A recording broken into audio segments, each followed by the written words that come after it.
Hello everyone, আজকে আমি একটা শপিং ব্লগ আপনাদের সাথে শেয়ার করছি।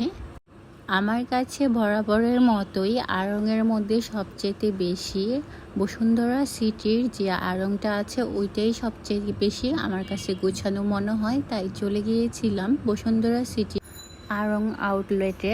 ধানমন্ডির যে আড়ংয়ের আউটলেটটা আছে ওইটা আমার কাছে একদমই ভালো লাগেনি, কারণ সব কিছুই ওদের অগোছানো মনে হয়। তাই ওখানে আমি একবার যাওয়ার পরে ডিসাইড করেছি আর যাব না।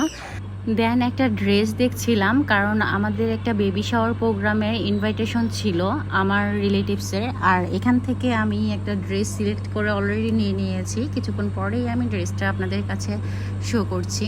আর তার ফাঁকে আমি এখানে পার্স দেখছিলাম। এই পার্সগুলোর প্রাইস ছিল 2500 থেকে 2600-র মধ্যে। অনেক সুন্দর সুন্দর পার্স ছিল। দেন ব্যাগ দেখা শেষ করে আমি ড্রেসটা সিলেক্ট করে ফেললাম, আর এই হলো আমাদের ড্রেস। এই ড্রেসটা খুবই সুন্দর। আই থিঙ্ক যার জন্য নিয়েছি তাকে খুবই ভালো লাগবে। আর এই ড্রেসের ওড়না ছিল এটা, আর সালোয়ার ছিল নিচের পাড়টা।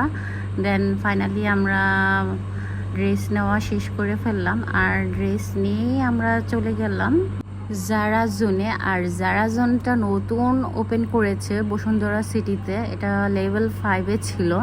আর এইখানে ঢুকেই দেখলাম ওদের কালেকশনগুলো খুবই ভালো ছিল। এখানে 3 থেকে 3.5-এর মধ্যে পার্টি ওয়্যার ড্রেসগুলো খুবই ভালো ছিল, আমার কাছে তো খুব ভালো লেগেছে। দেন এখান থেকে আমি একটা ড্রেস সিলেক্ট করলাম। ড্রেসটা আমার খুবই ভালো লেগেছে, একটু কালারফুলের মধ্যে সিলেক্ট করলাম। ফাইনালি আমার এই ড্রেসটা খুবই ভালো লেগেছে, আর এটা আমি নিয়ে নিলাম। দেন আমার শপিং করা শেষ। আজকে এই পর্যন্তই আমার শপিং ব্লগ, আর শপিং শেষ করে আমি বাসায় চলে যাচ্ছি। So thanks for watching.